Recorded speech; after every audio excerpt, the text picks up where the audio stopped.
जल्दी खा लीजिए, आजकल ना कुछ भी नहीं खाते हैं, देखिए कितने पतले हो गए हैं। तुमने कुछ खाया? हमारी चिंता मत कीजिए, हम खाते हैं, आप ही नहीं खाते काम के चक्कर में। अरे आ करिए। ऐश्वर्या, ऐश्वर्या तुम अभी तक सो रही हो? ऐश्वर्या, ऐश्वर्या, क्या है? ऐश्वर्या तुम अभी तक कैसे सो सकती हो? मेरे ऑफिस जाने का टाइम हो रहा है, मेरे लिए लंच नहीं बनाओगी क्या? अरे वो रहा किचन, खुद बना लो ना, मेरी जान क्यों खा रहे हो? अरे क्या बातें कर रही हो तुम? मुझे ऑफिस के लिए निकलना है, अगर मैं लंच बनाने बैठूंगा तो देर नहीं हो जाएगी क्या? और मैं कैसे बना सकता हूँ ऐश्वर्या, मुझे अच्छे से बनाना नहीं आता है, प्लीज बना दो कुछ मेरे लिए। अरे मैं नहीं बना रही हूँ यार, और मैंने अपने लिए भी नहीं बनाया। रात को पार्टी से इतना लेट आई थी, मेरी नींद पूरी नहीं हुई है। जाओ यार यहाँ से, लाइट बंद कर देना। ऐश्वर्या तुम कुछ ज्यादा सेल्फिश नहीं होगी हो, बस अपने आराम की पड़ी है। अगर तुमने पार्टी करी है तो तुम्हारी गलती है ना, तुम्हें पता होना चाहिए तुम्हारे पति का ऑफिस है। अब मैं क्या पूरे दिन भूखा रहूंगा? तुम इतना भी नहीं सोचती हो अपने पति के बारे में? देखो मुझे पागल मत बनाओ विभो, ठीक है ना? जरूरी नहीं है कोई भूखा घर से गया है तो बाहर जाके पूरा दिन भूखा ही रहेगा। बाहर बहुत जगह है खाने की, वहां जाके खा लेना। ऐश्वर्या लेकिन अगर मुझे तुम्हारे हाथ का खाना खाना हो, क्या एक पति घर का खाना भी नहीं खा सकता है? क्यों इरिटेट कर रहे हो विभो? जाओ ना यहाँ से, लाइट बंद कर देना जाते जाते।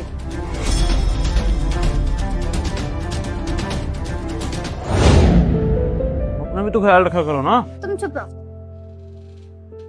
हर्ष, नमस्ते सर। मैंने तुम्हें खड़े होने को नहीं बोला था, तुम और तुम्हारी बीवी आराम से खाना खा रहे हो तो खा लो। साहब वो कैबिन में गया था मैं आपके, लेकिन आप थे नहीं वहाँ पे, तो मैंने सोचा कि शायद बाहर कैंटीन वगैरह में गए होंगे खाना खाने के लिए, लेकिन आपका टिफिन कहीं दिखाई नहीं दे रहा मुझे। आज लाया नहीं ना टिफिन हर्ष, तो ऑफिस कैंटीन से चाय कॉफी पीकर ही काम चला लिया था, फिर आज सच भूख लग भी नहीं रही है। लो, आप टिफिन नहीं लाए, हमको बताना चाहिए था ना। हमारी बीवी है ज्योति, रोज हमारे लिए खाना बना के लाती है एकदम ताजा। अब खाना ज्यादा लाए, आप बैठ के खा ली ना हमारे साथ। हाँ साहब जी, आप हमारे साथ खाइए ना, मैं खाना भी लेकर आई हूँ, बहुत अच्छा लगेगा आपको। नहीं नहीं, थैंक यू ऑफर करने के लिए। आप लोग खाइए, फिर कभी खा लूंगा आप लोगों के साथ में, है ना?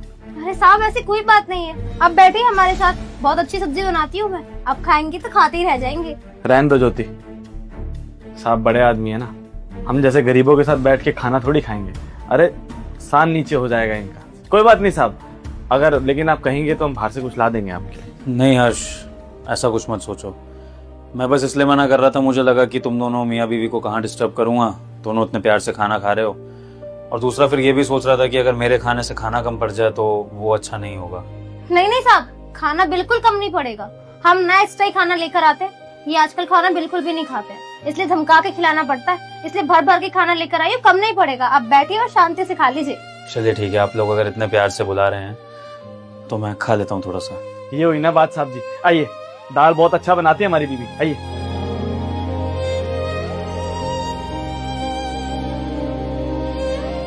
साहब को भी खिलाओ हमारी मनपसंद दाल। लो,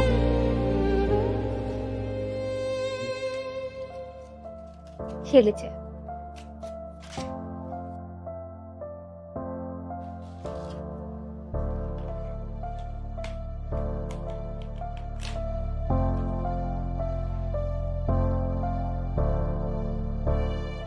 खा के बताइए कैसा है। जी। तुम क्यों बैठे हो, चलो शुरू करो। खाने में ध्यान नहीं है, जल्दी आ करो। खाइए ना साहब, हमारी बीवी बहुत टेस्टी बनाती है। अरे बता तो रहे हैं टेस्टी बनाया, या कैसे बोल रहे? हाँ मैं खाता हूँ।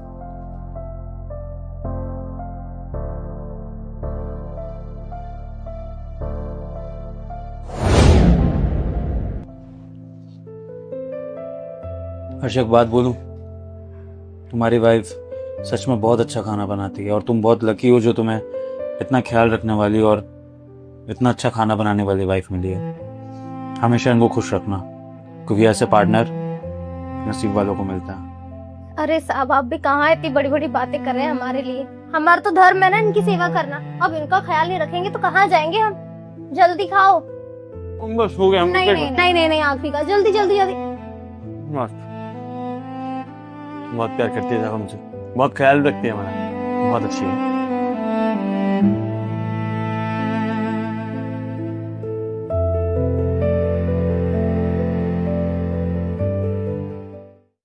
घर जाके खाना खा लेना अपना, हमारा ध्यान रखते हो, खुद कुछ खाती नहीं हो। ठीक है, वो किराए के लिए पैसे दे दीजिए ना। पैसा ऐसा तो नहीं है हमारे पास। 50 रुपए भी नहीं है? 50 भी नहीं है, हम सुबह भी पैदल ही आए थे। कोई बात नहीं, आप ये पानी की बोतल भर के दे दीजिए, हम बस से ही चले जाएंगे। विभोर, तुम कोई नई नौकरी नहीं ढूंढ सकते हो क्या? परेशान हो चुकी हूँ मैं तुमसे। अरे 50,000 रुपए तनख्वाह है तुम्हारी, तुम्हें पता भी है आजकल कितने ज्यादा खर्चे बढ़ गए हैं। 50,000 रुपए महीना में ना कुछ भी नहीं होता है।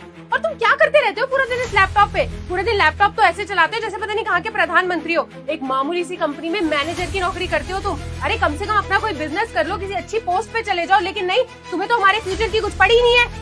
अब चुपचाप मेरा मुंह क्या देख रहे हो, कुछ बोलो। ऐश्वर्या, प्रॉब्लम ये है ना कि तुम्हारी एक्सपेक्टेशंस बहुत बढ़ गई हैं। मैं अपने एंड पर जितनी मेहनत कर सकता हूँ कर रहा हूँ, लेकिन तुम्हारी इच्छाओं का कोई अंत नहीं है। क्या कमी रखी है मैंने?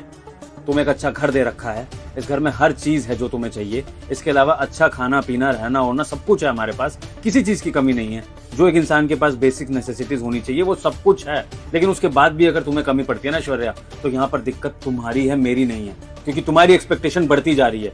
और एक बात बोलियो ऐश्वर्या, तुम जो आज मुझे मेरी मैनेजर की पोस्ट के लिए उल्टा सीधा बोल रही हो ना, लोग रिस्पेक्ट करते हैं बाहर मेरी। हमारी सोसाइटी में सबसे ज्यादा रिस्पेक्टेबल पोजीशन पर हूँ और लोग कहते हैं, मुझे कॉम्प्लीमेंट देते हैं कि आप जितनी मेहनत करते हो उतनी सोसाइटी में कोई भी मर्द नहीं करता है। लेकिन नहीं, मेरी बीवी को इस चीज की कदर नहीं है। क्यों? क्योंकि मैं पैसा कम कमा रहा हूँ। ऐश्वर्या, पैसा कमाना इंसान के हाथ में नहीं होता है। इंसान मेहनत कर सकता है, लेकिन पैसा किस्मत से आता है। जिसकी किस्मत में होता है उसको मिलता है, और जिसके में नहीं होता है वो दिन रात हाथ पैर मार ले, उसके पास तब भी कुछ नहीं आता है। तो उसमें मैं कुछ नहीं कर सकता हूँ, समझी? ये किस्मत का गाना ना मेरे सामने मत गाओ। सब कुछ किस्मत नहीं करती है, इंसान को खुद के भी थोड़े हाथ पैर मारने चाहिए, जो तुम नहीं मार रहे हो। जिंदगी भर 50,000 रुपए कमाते रहना तुम, दिमाग खराब। और ऐसे लोगों को ना शादी नहीं करनी चाहिए जिंदगी में। शादी करके तुमने अपनी और मेरी दोनों की जिंदगी बर्बाद कर दी है।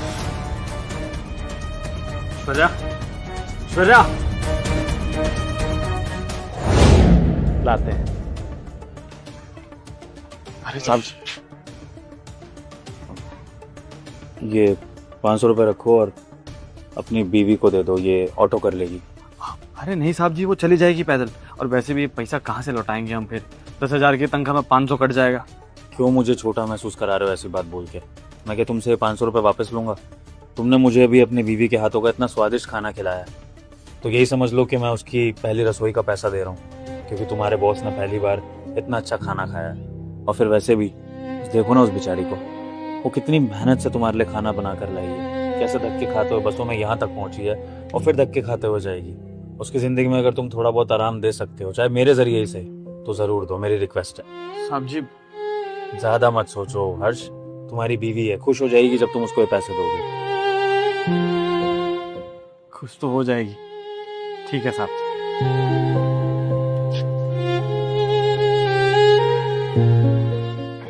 ये लो, और रिक्शे में जाना आराम से, ऑटो में। ये पैसे कहाँ से आए? थे हमारे पास, वो तुमको सरप्राइज देना चाह रहे थे। ठीक है, हम चलते हैं। जाओ, जाके खाना खा लेना। ठीक है।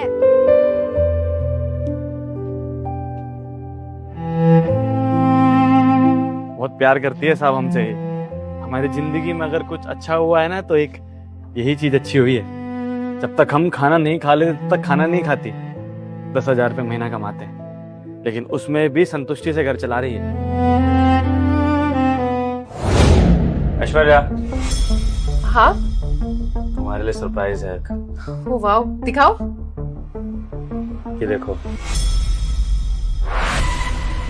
हमारी एनिवर्सरी का छोटा सा गिफ्ट तुम्हारे लिए, ये लो। छी, कितनी घटिया और कितनी छोटी रिंग है। और ये क्या बकवास गिफ्ट है एनिवर्सरी का? अच्छा सा कोई सॉलिटेयर बड़ा डायमंड नहीं ला सकते थे? ऐश्वर्या, तुम्हें हो क्या गया है आजकल? तुम मेरे साथ कैसा बिहेव करने लगी हो? मतलब आज एनिवर्सरी है, मैंने खुद से इनिशिएटिव लेके सोचा कि मैं तुम्हें एक छोटा सा सरप्राइज देता हूँ ताकि तुम खुश हो जाओ, लेकिन तुमने गिफ्ट की तरफ देखा भी नहीं होगा और तुमने कमियां निकालनी शुरू कर दी। अरे क्या हो गया अगर मैं तुम्हारा वो सॉलिटेयर वगैरह जो भी है नहीं ला पाया? मैं जो लाया हूँ कम से कम उसके लिए तो थैंकफुल हो जाओ, कम से कम प्यार से देखो तो सही उस गिफ्ट को, बोलो तो सही थैंक यू। ऐश्वर्या, ऐसे बहुत से पति होते हैं जो एनिवर्सरी याद भी नहीं रखते हैं, लेकिन मैंने ना सिर्फ एनिवर्सरी याद रखी बल्कि तुम्हारे लिए गिफ्ट लाया ताकि तुम्हारे चेहरे पर मैं खुशी देख सकूं। लेकिन तुम्हें तो फर्क ही नहीं पड़ता है। तुम्हें हर चीज की वैल्यू लगानी होती कि इतनी महंगी नहीं है, ये नहीं है, वो नहीं है।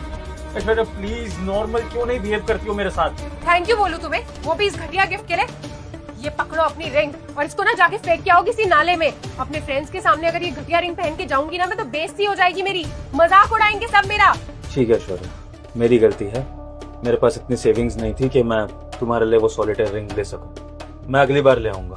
फिलहाल के लिए तो ये गिफ्ट एक्सेप्ट कर लो। अगले साल जब एनिवर्सरी आएगी तुम्हारे पसंद की रिंग लेकर आऊंगा और मेहनत करूंगा और सेविंग्स करूंगा। लेकिन प्लीज कम से कम इसको रिजेक्ट करके मेरा दिल मत तोड़ो। प्लीज ये रख लो। बोला ना नहीं चाहिए मुझे कुछ, जाओ यहाँ से।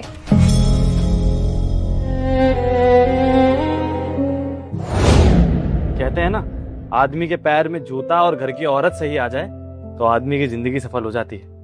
हम तो सच में मोती दान किए होंगे पिछले जन्म में जो हमको ऐसी बेबी मिली है। लेकिन कमी हमारी तरफ से ही है कहीं ना कहीं, पैसे की कमी। अगर पैसा हमारे पास इतना होता तो आज हम दोनों की जिंदगी कुछ और होती साहब जी।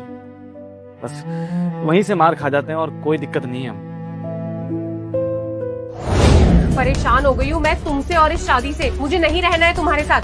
इतनी बार समझा दिया तुम्हें कि पैसे कमाना सीखो, पैसों के बिना लाइफ कुछ नहीं है, लेकिन तुम्हें मेरी बात बिल्कुल समझ में नहीं आती है। धनी तुम कब पैसे कमाओगे और कब हमारा लाइफस्टाइल सुधरेगा? छोटी छोटी चीजों के लिए ना तरसना पड़ता है मुझे, तुमसे पूछ के खर्चा करना पड़ता है। लाइफ में कभी ये देखा नहीं है मैंने। नहीं हर्ष, तुम गलत हो। ये गलतफहमी अपने मन से निकाल दो कि पैसा आने से खुशियां आती हैं।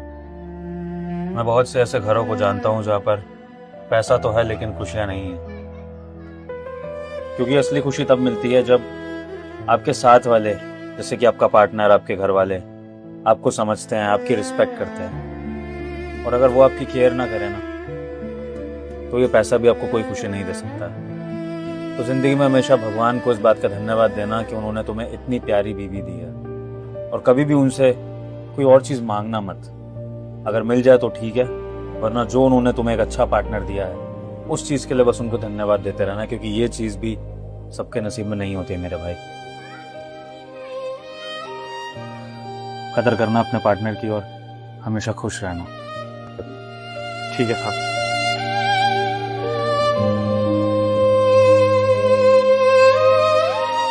10 लाख का नुकसान कर दिया, पूरे 10 लाख का। इसलिए छोड़ी थी कंपनी तेरे पीछे मैंने। पेड़ पे लगते हैं पैसे। जेठ जी, आपकी हिम्मत कैसे हुई? आपने मेरे पति पर हाथ उठाया? अरे हाथ ना उठाऊं तो और क्या करूं बताओ ना तुम। जिस कंपनी को मैंने इतनी मेहनत से खड़ा किया है, 10 लाख रुपए का नुकसान कर दिया उसमें इसने। पेड़ पे नहीं उगते हैं पैसे। तो कौन सी बड़ी बात है? कौन सा पहाड़ तोड़ दिया मेरे पति ने? 10 लाख रुपए का ही तो लॉस कराया है। कैसे बात कर रही हो तुम? हमारे दोनों भाइयों की बात है, हमें बीच में नहीं बोलना चाहिए। पर जेठ जी हैं तुम्हारे, थोड़ा तमीज से बात करो। बस कीजिए भाभी, आप ना हमेशा अपने पति की ही साइड लेना। आपने ये नहीं देखा कि कितनी बुरी तरह से थप्पड़ मारे मेरे पति को? उनको दर्द हुआ होगा, दिल को चोट पहुंची होगी, उनकी भी तो फीलिंग्स है ना। आपके पति को लगा कि 10 लाख रुपए का लॉस कर दिया तो दुनिया खत्म कर दी मेरे पति ने। अरे ये दोनों भाई हैं, लेकिन भाई होने के बाद ये मेरे पति भी हैं। इनको इतना तो समझना चाहिए कि अब ये बच्चे नहीं रह गए हैं, शादी हो गई है इनकी भी इज्जत है। इनको इस तरह इन पर हाथ नहीं उठाना चाहिए था। आप सोचो ना, बड़े भाई होने के नाते मार तो दिया, अभी यही उल्टे हाथ कर रख के देते मेरे पति इनको, क्या इज्जत रह जाती इनकी? बनते बड़े भाई। मैं आपसे कोई इज्जत विज्जत नहीं करने वाली हूँ उनकी, और ना ही मैं इनको जेठ जी बोलने वाली हूँ। मैं कुछ कह रहा हूँ तो मेरी बात मानो। हम दोनों भाइयों के बीच में आने की जरूरत नहीं है। अगर थप्पड़ मारा है तो खा सकता हूँ मैं, इतना हक है उनको। और शायद कुछ ज्यादा गलती कर दी मैंने। 10 लाख का नुकसान कौन कराता है? मैंने कर दिया ना, तो मैं थप्पड़ खा सकता हूँ। तुम अंदर बैठो जाओ। मैं क्यों जाऊं अंदर? एक तो मैं तुम्हारी साइड ले रही हूँ, ऊपर से तुम मुझे ही अंदर भेज रहे हो। तुम्हें दिखा नहीं क्या तुम्हारे बड़े भाई ने एक रख के दिया है तुम्हें? क्या मानते हैं तुम्हें? अपने हाथों की कठपुतली। तुम्हें ना अपने हिसाब से चलाना चाहते हैं ये। सुबह उठ के ऑफिस भागो, जाके कंपनी संभालो, सारे पैसे लाके इनकी जेबों में भर दो। छोटी छोटी चीज के लिए भी ना मेरे पति को तुमसे पूछना पड़ता है। अरे बस करो यार, कितना बोलोगे? और घर में कलेश करवाने, लड़ाई करवानी है क्या? अगर मैं कुछ बोल रहा हूँ अंदर बैठ जाओ तो बैठ नहीं सकती? क्यों बोलना है इतना तुम्हें? मैं नहीं जा रही अंदर। और तुम्हें इतना दुख लग रहा है ना, चुपचाप चले जाओ, कोने में बैठे रहो, रोते रहो वहां पे जाके। मैं चुप नहीं रहूंगी। अरे बहुत टाइम हो गया इन लोगों के अंडर रहते रहते, नौकरानी बना के रख दिया है मुझे। जेठ जी तो वैसे ही निकले और ये भाभी भी वैसी ही निकली। खुद तो महारानी बनी फिरती है और मुझे नौकरानी बना के छोड़ दिया है। हिमांशी ये कर दे, हिमांशी झाड़ू लगा दे, पोछा लगा दे, खाना बना दे। आपको क्या लगता है छोटी बहू हूं मैं इस घर की, नौकरानी नहीं हूँ जो आपके हिसाब से चलूंगी। घर के काम करने के लिए मैं याद आती हूँ आपको, पैसा कमाने के लिए मेरा पति याद आता है। हम दोनों क्या हैं? आपके छोटे भाई की बीवी हूँ ना मैं। आपका छोटा भाई है ना वो, सौतेला तो नहीं है जो आप उनके साथ इतना बुरा व्यवहार करते हो। अरे बस करो यार, कितना बोलती जाती हो, कुछ बोल रहा तो सुन लो ना। बस करो राजा, अब मैं तुम्हारी बकवास नहीं सुनने वाली हूँ यहाँ खड़ी होके। तुम्हारे भाई की और भाभी की तो बहुत सुन ली और बहुत देख भी लिया इनका। मुझे ना इस घर में रहना ही नहीं है। अब तक जितना रहना था सहना था सह चुकी। अब मुझे इस घर में बंटवारा चाहिए। मेरे पति का हिस्सा अलग करो, हमें अलग जीने दो शांति से। जब अलग अलग बना के खाएंगे ना, रसोई अलग हो जाएगी, तभी इनकी अकल ठिकाने आएगी। हिमांशी बट चेतना, एक सेकंड मुझे बात करने दो। देखो हिमांशी, मेरी गलती सिर्फ इतनी सी है कि मैंने इस पर हाथ उठा दिया। अब शादी हो चुकी है इसकी, काफी बड़ा हो गया है ये, तो हाथ उठाने का कोई मतलब नहीं बनता। लेकिन मैं इसको हमेशा अपने बच्चों की तरह मानता हूँ और इसी हक से मैंने इसको सही चीज सिखाने के लिए इसके ऊपर हाथ उठाया। अगर तुम्हें ये बात गलत लग रही है तो मुझे अपने छोटे भाई से माफी मांगने में कोई दिक्कत नहीं है। और रही बात बंटवारे की, बंटवारा चाहती हो ना तुम? हिमांशी, मेरे लिए ना मेरे परिवार से बढ़कर कुछ भी नहीं है। ये पैसा, ये प्रॉपर्टी, ये कंपनी, कुछ भी नहीं। और मेरे लिए इस घर में सबसे पहले मेरा भाई आता है, मेरी खुद की बीवी भी नहीं। तो तुम्हें प्रॉपर्टी चाहिए ना, तो एक काम करो, ये घर, जितनी भी प्रॉपर्टी है, हमारी कंपनी, सब मैं राजा के नाम कर दूंगा। बदले में बस एक छोटी सी कमिटमेंट चाहता हूँ, क्योंकि मुझे भी मेरा परिवार पालना है। इसकी कंपनी में अगर एक छोटी सी नौकरी मिल जाए मुझे, ज्यादा नहीं, 50,000 रुपये महीने तक की, और एक घर भले ही किराए पे सही, ताकि मैं अपनी बीवी के साथ अपना घर चला सकूं, बस इसलिए। बाकी सब तुम दोनों रख लो, मुझे कोई दिक्कत नहीं है इसमें। राजा भैया, एक मिनट, तुम्हारे बड़े भाई को गलती का एहसास है, पैरों में गिर के माफी मांगना चाहता है तो मांगने दो ना, कौन सा छोटा हो जाएगा। माफी मांगने से तो लोग बड़े होते हैं ना, मांगो माफी। हिमांशी, ऐसा कुछ मत बोलो जिसकी वजह से मेरा हाथ उठ जाए तुम पर। आज तक किसी लड़की के ऊपर हाथ नहीं उठाया, पहली बार मजबूर मत करो मुझे। घर में एक औरत ही घर बनाती है और बिगाड़ती भी एक औरत ही है, और तुम एक ऐसी औरत हो जो घर को बिगाड़ रही हो, घर को तोड़ रही हो। आज तक भाभी ने कभी भी बंटवारे का नाम नहीं लिया। घर में जितनी भी लड़ाइयां हो, हम दोनों भाइयों के बीच में जितनी भी बहस हो ना, कभी भाभी ने ये नहीं बोला कि बंटवारा होना चाहिए। तुम शादी करके इस घर में अभी भी आई हो ना, शायद तुम्हें नहीं पता कि मेरे भैया ने मेरे लिए क्या कुछ नहीं किया। बचपन से पाल पोस के मुझे बड़ा किया इन्होंने। कंपनी में अगर जाऊं तो एक बॉस की हैसियत से रह के मुझे सब कुछ समझाते हैं। अगर कुछ गलती कर दूं तो एक टीचर की तरह मुझे समझाते हैं। और सबसे बड़ी बात, कभी भी ये नहीं सोचा कि ये मेरे भैया हैं। हमेशा पिता का दर्जा दिया है मैंने, क्योंकि तुम्हें तो पता है ना कि बचपन में पापा मम्मी छोड़कर चले गए थे। उनके जाने के बाद अनाथ हो चुका था मैं, लेकिन कभी उस चीज का मेरे को फील नहीं होने दिया, क्योंकि मेरे भैया मेरे साथ रहते थे। हमेशा कंधे पे बिठा के पूरी दुनिया दिखाई है। अगर कोई गलती करता था तो मुझे टोकते थे, मुझे समझाते थे। बचपन में कई बार मारा है, लेकिन उस मार के पीछे ना हमेशा प्यार रहता था। और तुम इस घर में आके बंटवारा चाहती हो।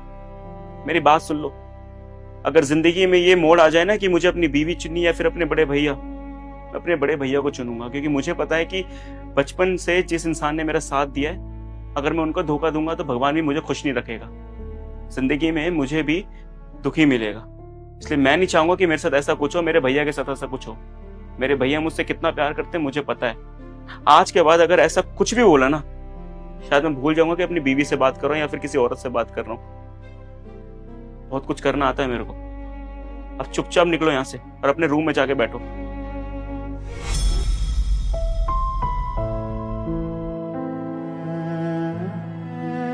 भैया पागल है वो, उसे शायद पता नहीं है कि उसने क्या बोला क्या नहीं बोला, लेकिन उसकी ओर से ना मैं माफी मांगता हूँ। मुझे पता है भैया कि आपने मेरे लिए क्या कुछ नहीं किया है। अपनी खुशियों के मारकर मेरी खुशियों के बारे में सोचा है, और मैं प्रॉमिस करता हूँ कि आज 10 लाख रुपए का नुकसान करवाया ना, लेकिन इन फ्यूचर करोड़ों का फायदा करवाऊंगा इस कंपनी को। मैं जितना भी कुछ सीखा हूँ ना भैया आपकी वजह से सीखा हूँ, और शायद मेरा ध्यान भटक गया था, इसी वजह से लॉस हो गया। लेकिन अपना सारा फोकस अब कंपनी के काम में मैं रखूंगा भैया। मैं कान पकड़ के सॉरी बोल रहा हूँ। और भैया घर में क्या, आप मुझे बाहर रोड पे, सोसाइटी में या फिर ऑफिस में कहीं भी चाटा मारोगे ना, पलट के जवाब नहीं दूंगा, क्योंकि मुझे पता है कि उस चाटे के पीछे आपका प्यार है, आपका सिखाना है। माफ करना भैया।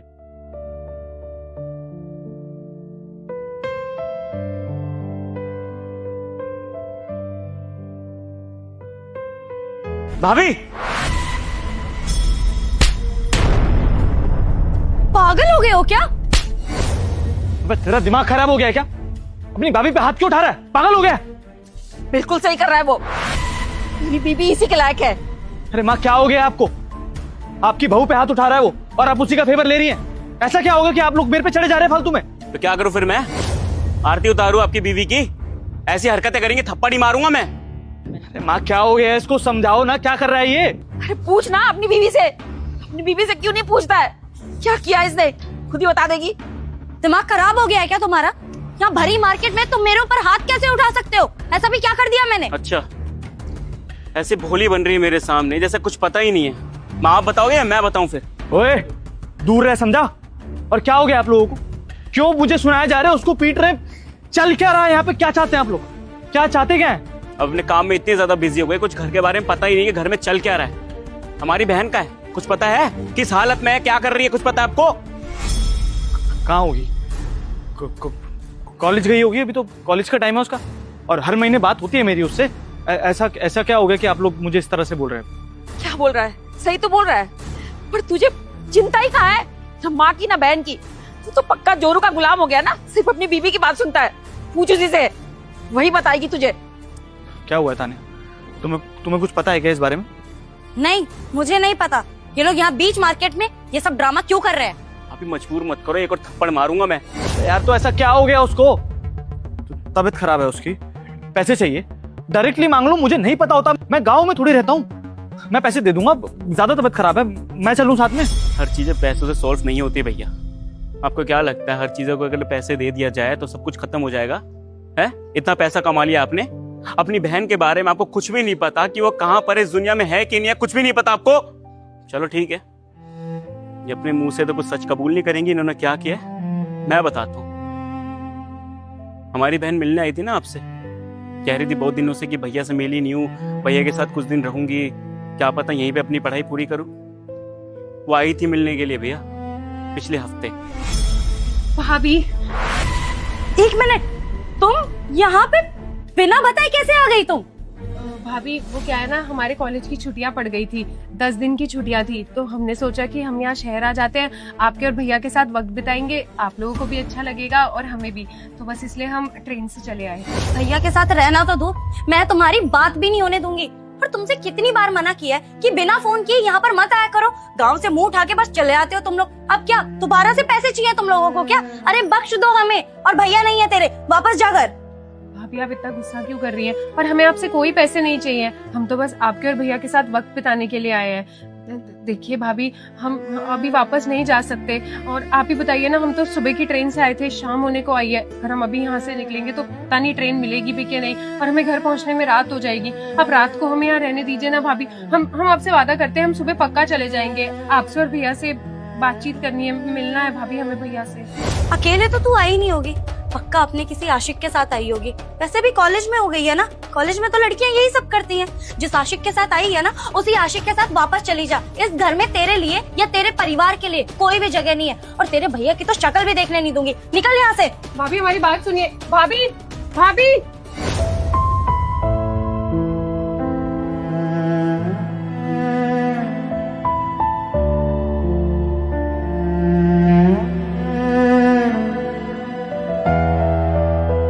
हाँ भाई, हाँ मेरी मुलाकात हुई थी भाभी से, लेकिन उन्होंने कहा कि भैया हमसे बात नहीं करना चाहते और ना ही कोई मतलब रखना चाहते।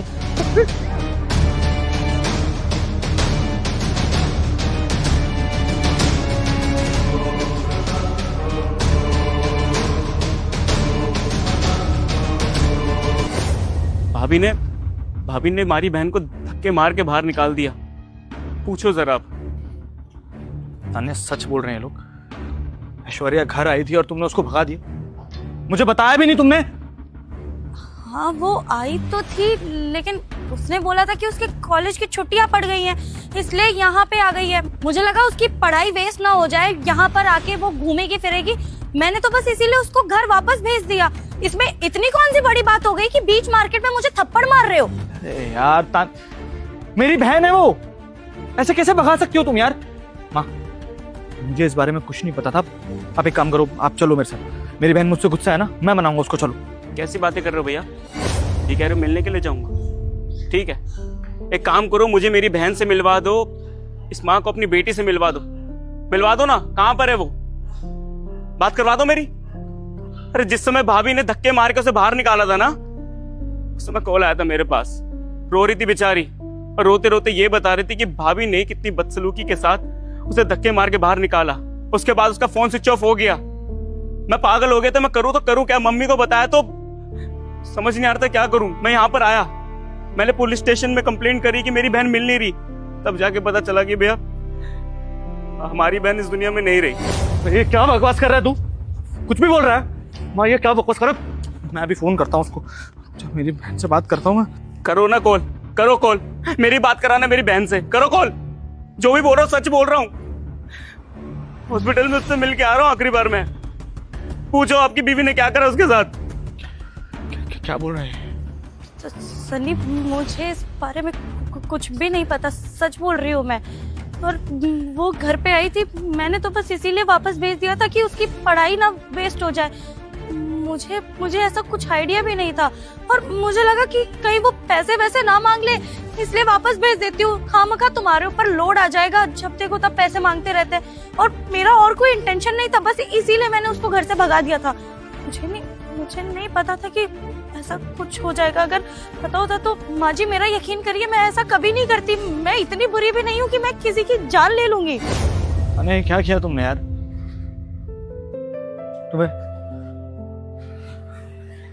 तुम्हें माफी चाहिए ना? मैं कर दूंगा तुम्हें माफ, और जितने पैसे चाहिए वो भी दे दूंगा। 1 लाख, 2 लाख, 5 लाख, 10 करोड़, 20 करोड़ सब बेच दूंगा अपना। लेकिन मुझे मेरी बहन वापस कर दो यार। तुम्हारे आगे हाथ जोड़ रहा हूं, मुझे मेरी बहन वापस कर। हर समय पैसा पैसा पैसा बोलती रहती है। वो पैसे लेने के लिए आई थी क्या? अपने भाई से मिलने के लिए आई थी। कितनी खुश थी माँ जब निकली थी गांव से, कितनी खुश थी कि अपने बड़े भैया से मिलूंगी, 2-4 दिन रहूंगी उनके साथ। लेकिन इस औरत ने सब कुछ खराब कर दिया माँ, सब कुछ भैया, सब कुछ खराब कर दिया इन्होंने। तान्या, तुम्हारे इस घमंड के चक्कर में ना आज 4 लोगों की जिंदगी खराब हो गई है, पता है तुम्हें ये बात? मेरी बहन की, मेरे भाई की, और मेरी माँ की भी। आज के बाद इन कलाइयों पर राखी नहीं बंधेगी तान्या, तुम्हारे इस घमंड की वजह से। और अब अगर मेरी बहन मेरे साथ नहीं है ना, तो जिसकी वजह से मेरी बहन इस दुनिया से गई है, मुझे वो भी अपनी जिंदगी में नहीं चाहिए। तुम चली जाओ ऐसा। मैं तुम पे पुलिस केस नहीं कर रहा हूं, इसी बात का शुक्र मनाओ तुम चाहो यहाँ से। मैंने कहा निकलो यहाँ से यार। हाँ जी मेरा यकीन मानिए, अगर मुझे पता होता तो मैं ऐसा कभी नहीं करती। मैं आप लोगों से माफी मांगने के अलावा कुछ और नहीं कर सकती। पर मुझसे नफरत मत करिएगा, मैं इतनी बुरी नहीं हूँ, सच बता रही हूँ। हो सके तो माफ कर देना। माफ कर दे? तुम्हें माफ कर दे हम लोग? अरे वो बहन आई थी ना गांव से, अपने बड़े भाई से मिलने आई थी। पैसे के लिए नहीं आई थी, किसी उम्मीद से आई थी कि अपने भाई से मिलूंगी, उसको गांव का हालचाल बताऊंगी। पर तुमने उसको मिलने भी नहीं दिया अपने भाई से। चली गई वो इस दुनिया से। मिल गई तसल्ली तुम्हें? खुश हो जाओ। हो सके तो मुझे माफ कर देना।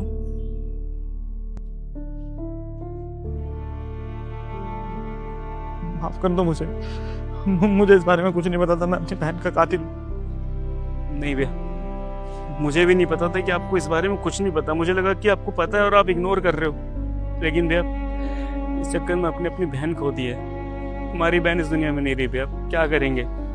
सन्नी बेटा, जाते वक्त ऐश्वर्या बहुत याद कर रही थी तुमको, बोल रही थी मुझे सन्नी भैया से मिलना है, पर तुम मिल नहीं पाए उससे।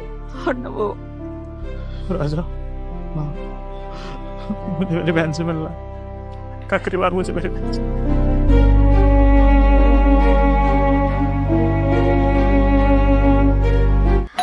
हाँ यार, मैं आने वाली थी, लेकिन वो अयान के ट्यूशन टीचर आने वाले हैं, उनके साथ मीटिंग है आज, तो वैसे। हेलो। नमस्कार दीदी, मैं आपके बच्चे आयान का अध्यापक।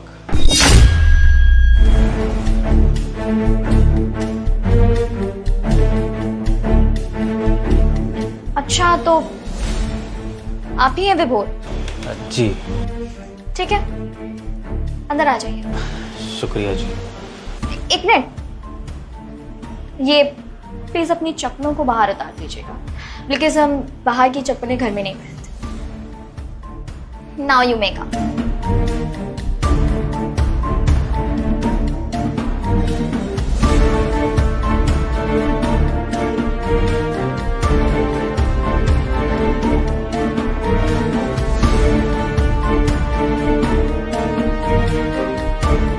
ओके, सो क्या आपको लगता है कि आप मेरे बेटे आयान को अच्छे से पढ़ा पाएंगे? जी दीदी, बिल्कुल। फर्स्ट ऑफ ऑल प्रोफेशनलिज्म का ध्यान रखिए। शायद जहाँ पर आप एज ए टीचर हायर हुए, आपको वहाँ सिखाया नहीं गया कि अगर आप कहीं पर पढ़ाने जा रहे हैं तो वहाँ पर प्रोफेशनलिज्म का ध्यान रखना होता है। यहाँ आप रिश्ते बनाने नहीं आए हैं, यहाँ एज ए टीचर आप पढ़ाने के लिए आए हैं। तो you should call me ma'am, और मैम आपकी दीदी नहीं है। एंड सेकेंडली, बताइए। जी मैडम, मुझे पूरा यकीन है कि मैं आपके बच्चे को बहुत अच्छे से पढ़ा सकता हूँ, और बच्चों को शिक्षा देने में कहीं ना कहीं मेरा तजुर्बा बहुत अच्छा रहा है। मैंने अपने गांव में भी काफ़ी बच्चों को पढ़ाया है, और आगे चलकर उन्होंने काफ़ी अच्छा स्कोर भी किया है। तो मुझे यही उम्मीद है कि आपके बच्चे की जो भी कमियां हैं मैं उन पर काम कराऊंगा।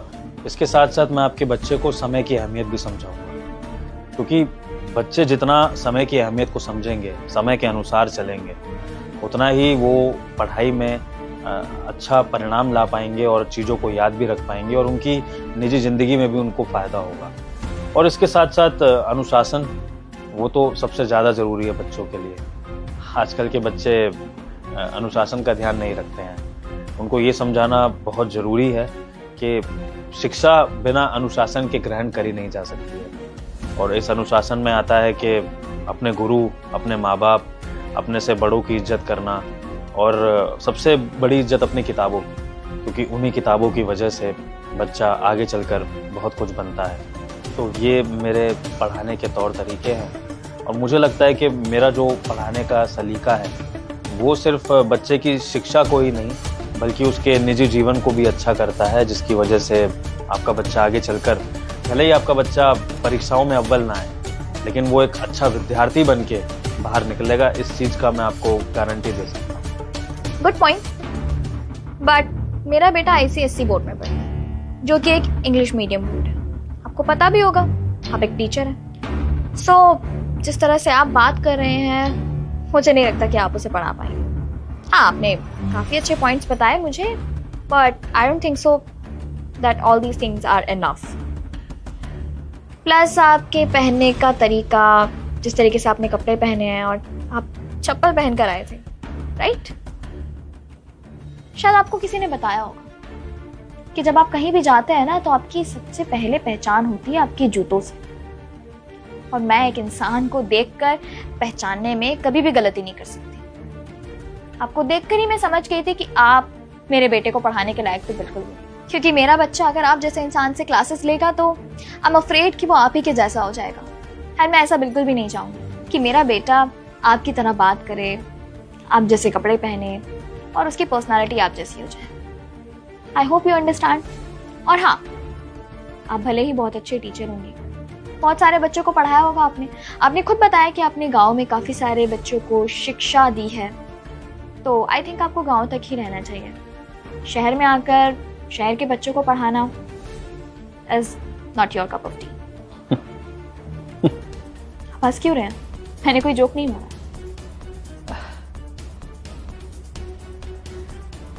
गांव में ना कहावत सुनते थे जी कि कुछ ऐसे माँ बाप भी होते हैं जो अपने बच्चों का भविष्य बर्बाद कर देते हैं।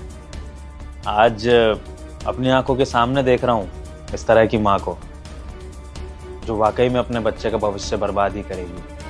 अब मुझे नहीं लगता कि कोई भी अध्यापक आपके बच्चे के भविष्य को बना पाएगा, वो तो अंधकार में ही है। चलता हूँ जी। कहना क्या चाहते हैं? मतलब क्या था आपकी इस बात का? समझ के करेंगे भी क्या मैडम जी? आपको तो उन अंग्रेजी माध्यम वाले शिक्षकों की भाषा ही समझ में आती होगी ना, तो आप उन्हीं को बुलाइए और उन्हीं से अपने बच्चे को पढ़वाइए। मैं वाकई आपके बच्चे को पढ़ाने के काबिल नहीं हूँ। नहीं, मैं जानना चाहूंगी कि आप कहना क्या चाहते हैं और ऐसी कौन सी बात है जो आप बोल नहीं पा रहे हैं मेरे सामने। मैं चाहूंगी कि आप अपनी बात खुलकर मेरे सामने रखें। क्या बात थी? क्या है जो आप कहना चाहते हैं पर कह ही नहीं रहे और मेरे मुंह पे हंस के जा रहे हैं जैसे मैं कोई बेवकूफ औरत हूं? आप इस तरह से कह भी कैसे सकते हैं कि मेरे बेटे का फ्यूचर अंधेरे में है? जवाब तो आपको देकर जाना, वरना मैं आपको नहीं जानती। सोच लीजिए मैडम जी, आपने तो मुझे इतनी खरी खोटी सुनाई है जब से मैं आपके दरवाजे पर आया हूँ।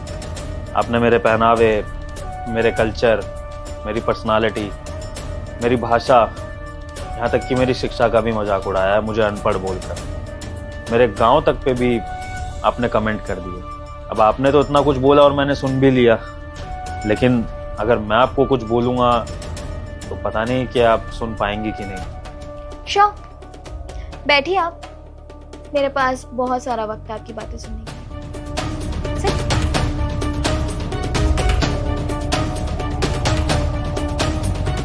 मैडम जी, आपके बच्चे का भविष्य अंधकार में है, ये बात से तात्पर्य मेरा ये था कि अगर आप उसको सही संस्कार नहीं देंगे तो वो कितनी भी शिक्षा ग्रहण कर ले, वो एक अच्छा इंसान नहीं बन पाएगा। और जो अच्छा इंसान नहीं बन सकता वो समाज के लिए एक खतरा ही होता है, चाहे उसने जितनी बड़ी बड़ी डिग्रियां ले रखी हों। अब हम सुनते तो हैं बड़े बड़े लेवल पे पढ़े लिखे नेता भी होते हैं, लेकिन अगर नेता अच्छा ना हो तो देश अच्छे से नहीं चल पाता है। उसी तरह अगर घर का चिराग अच्छे संस्कारों से ना पले बढ़े तो वो अपने घर, अपने माँ बाप को तो क्या, वो अपने आप को भी संभाल नहीं सकता है। और जो शिक्षा उसने प्राप्त करी होती है ना, उससे वो समाज का हित नहीं अहित ही करता है। या यूं कह लीजिए कि ऐसे ही बच्चे समाज का विनाश कर देते हैं। आप देखिए आप अपने बच्चे को कैसे संस्कार दे रही हैं। जो इंसान आपके बच्चे के भविष्य को सुधारने के लिए आया है, आप उससे बदतमीजी कर रही हैं। उसके पहनावे पर, उसकी भाषा पर, उसकी पढ़ाई पर, उसके कल्चर पर आप कमेंट कर रही हैं। तो सोच के देखिए आपका बच्चा क्या सीखेगा। अगर ये सारी बातें आपके बच्चे ने सुन ली हो और वो मेरे से ऐसे ही बात करे तो फिर वो क्या शिक्षा ग्रहण करेगा। और मैडम जी, रही बात शिक्षकों की, तो आप कह रही हैं ना कि आपको ऐसा शिक्षक चाहिए जो अंग्रेजी बोलता हो, जो बहुत पढ़ा लिखा लगे आपको, बहुत वेल ग्रूम्ड हो। मैडम जी, आपने न्यूज़ में तो देखा ही होगा ना, आजकल शिक्षक भी भक्षक हो रहे हैं। यौन शोषण, लड़कियों के साथ छेड़छाड़, ऐसी चीजें जो हम कभी पुराने जमाने में शिक्षकों के बारे में सोच भी नहीं सकते थे, आज वो हो रही हैं। क्यों? क्योंकि हम सिर्फ बच्चे को किताबें पढ़ना सिखाते हैं, जीवन जीना नहीं सिखाते, जीवन में अच्छा इंसान बनना नहीं सिखाते, और जिसका परिणाम एक दिन आपको खुद भी भुगतना पड़ेगा, जब वही बच्चा आपके बुढ़ापे में शायद आपको गाली देगा या आपको उल्टा सीधा बोलेगा, आपकी बेइज्जती करेगा, आपके रहन सहन, पहनावे, किसी भी चीज पर कभी भी बोल देगा। तब आपको एहसास होगा कि आपने अपने बच्चे को शिक्षा के साथ संस्कार नहीं दिए हैं, जो कि बहुत जरूरी है। हाँ, मानता हूं मैडम जी, मैं देसी हूं, गांव का बंदा हूं, लेकिन मैडम जी, अगर आप मेरा ट्रैक रिकॉर्ड कभी देखेंगे ना, जिस इंस्टीट्यूट में मुझे हायर करा गया वहां पर, तो आपको पता लगेगा कि मैं भी बहुत पढ़ा लिखा इंसान हूं। अपनी 12वीं में पूरे स्टेट लेवल में मैंने टॉप किया था, और अभी हाल ही में मैंने यूपीएससी का मेंस भी क्लियर कर लिया था। लेकिन अपने घर में कुछ परिस्थितियों के चलते मैं ज्वाइन नहीं कर पाया। अपने घर को चलाने के लिए ये ट्यूशन का सहारा लिया है और अगली परीक्षा तक मैं पैसा भी कमाऊंगा और यूपीएससी की फिर से तैयारी करूंगा ताकि अपने माँ बाप के सपनों को पूरा कर सकूं। बिल्कुल ठीक कहा आपने। चलिए मैं मान लेती हूँ कि आपकी सारी की सारी बातें सही हैं, बिल्कुल, जो कि है भी। लेकिन अभी आपने खुद कहा ना कि मेरा बच्चा मेरी वजह से एक अच्छा इंसान नहीं बन सकता, क्योंकि मैं जिस तरह से बिहेव कर रही हूँ, जिस तरह से मैं दूसरों के साथ बात करती हूँ और मेरा जो नेचर है, शायद वो उन्हीं चीज़ों को अडाप्ट कर ले और वो वैसा ही बन जाए। तो मैं कैसे यकीन कर लूँ कि मेरा बेटा आपसे पढ़ेगा, आपके साथ क्लासेस लेगा, तो वो आपके जैसा नहीं बनेगा। देखिए, जिस तरह का हमारा फैमिली बैकग्राउंड है, I want my son to be like us, not like you. मैं नहीं चाहती कि मेरा बेटा आपके जैसा हो। अभी जिस तरह से आप अंदर आए, आपको सबसे पहली चीज़ फेस करनी पड़ी वो थी क्रिटिसिज्म। पहले से आप अंदर से बहुत अच्छे इंसान हैं, बहुत अच्छे अध्यापक हैं, बहुत ज्ञानी हैं, बहुत अच्छे हैं आप अंदर से, लेकिन ऊपर से आप जैसे दिख रहे हैं, लोग आपको उसी के बिहाफ पर जज करेंगे। और मैं बिल्कुल नहीं चाहती कि मेरे बेटे को भी फ्यूचर में ये सब चीज़ें फेस करनी पड़े। अगर वो आपके साथ ज़्यादा टाइम स्पेंड करेगा, आप ही की तरह चीज़ें सीखेगा, तो वो आप ही की तरह बन जाएगा। और जैसा हमारा स्पेस है, जैसे लोग हमारे आसपास हैं, वहाँ पर ऐसे लोगों की कोई जगह नहीं है। First of all, madam, I would like to clear you that knowing English doesn't make you a definite literate person, and speaking in Hindi doesn't make you an illiterate person. There are many top politicians in our country who are not well educated from their background, but they speak very fluent English. And also there is example of many students who have done many kind of courses, but still they cannot speak proper English. मुद्दा समझ रही हैं आप मेरा कि मैं क्या कहना चाह रहा हूं? इंसान के कपड़े उसका पर्सनालिटी डिफाइन नहीं करते हैं। जब लाल किले पे खड़े होकर हमारे प्रधानमंत्री स्पीच देते हैं ना, तो लोग उनका स्पीच सुनते हैं, उनका कपड़ा नहीं देखते हैं। उनको देख कर ना लोग उनकी तरह कुर्ता पजामा नहीं पहनते हैं, बल्कि उनके विचारों को सुनते हैं। जो वो देश के लिए करते हैं उसको सुनते हैं और फिर उनको वोट देते हैं। इसी तरह अगर मैं आपके बच्चे को पढ़ाने आऊंगा ना, तो आपका बच्चा मेरे विचारधारा सुनेगा, मेरे पढ़ाने के तौर तरीके पे ध्यान देगा। मैं उससे किस तरह से बात करूंगा वो इस पे ध्यान देगा, इस पे गौर करेगा, ना कि इस पे कि मैंने पहना क्या है, मैं कौन से गांव से आता हूं और मैंने कैसे गांव के बच्चों को पढ़ाया है। हाँ, लेकिन उसको ये समझने की बहुत जरूरत है कि इंसान की पहचान उसके कपड़ों से, उसके पहनावे से नहीं, उसके व्यवहार से, उसकी सोच से होती है। और जिस बच्चे के माँ बाप की सोच इस तरह की हो कि वो घर आए मेहमान को, एक शिक्षक को बेइज्जत कर दें, उनकी पर्सनालिटी पर कमेंट कर दें, तो मुझे नहीं लगता कि ऐसे माँ बाप के बच्चे का कुछ हो सकता है। तो सबसे पहले तो आप अपनी सोच बदलिए, उसके बाद ही आपके बच्चे का कुछ हो पाएगा। अध्यापक तो मार्गदर्शन देते हैं, लेकिन माँ बाप बच्चे को उस मार्ग पर चलना सिखाते। ये बात मेरी ध्यान रखिएगा। माफ कीजिएगा, थोड़ा सा ज्ञान देकर आपका वक्त ज़ाया कर दिया, लेकिन अगर आपको मेरी थोड़ी सी भी बात समझ में आई हो ना, तो आगे से कभी किसी शिक्षक को बेइज्जत मत करिएगा, उसका सम्मान करिएगा। चलता हूँ। नहीं, आपको कहीं जाने की कोई जरूरत नहीं। आई एम सो सॉरी कि मैंने आपको जज किया और आपके कल्चर, आपकी पर्सनालिटी, आपके गांव को लेकर इस तरह से कमेंट किया। I am really sorry for that. But आपकी सारी बातें बहुत अच्छी लगी मुझे, जैसी आपकी सोच है, जिस तरह से आप चीज़ों को समझते हैं और जो आपकी वैल्यूज़ हैं, वो मुझे काफ़ी पसंद है। और मैं यही चाहूँगी कि आप मेरे बेटे को पढ़ाएं, मुझे बहुत खुशी होगी। ठीक है, आपके कहने पर मैं आपके बच्चों को पढ़ाने जरूर आऊंगा, लेकिन हाँ, मैं उसको एक ट्रायल क्लास दूंगा। अगर उसको ट्रायल क्लास में उसका ये देसी अध्यापक अच्छा लगा, तो मैं उसकी ट्यूशन आगे कंटिन्यू करूंगा, वरना आप उसके लिए देख लीजिएगा कोई मॉडर्न टीचर। ऐसा नहीं होगा, आप कल से आ जाइए। ठीक है जी, कल आता हूँ 5 बजे।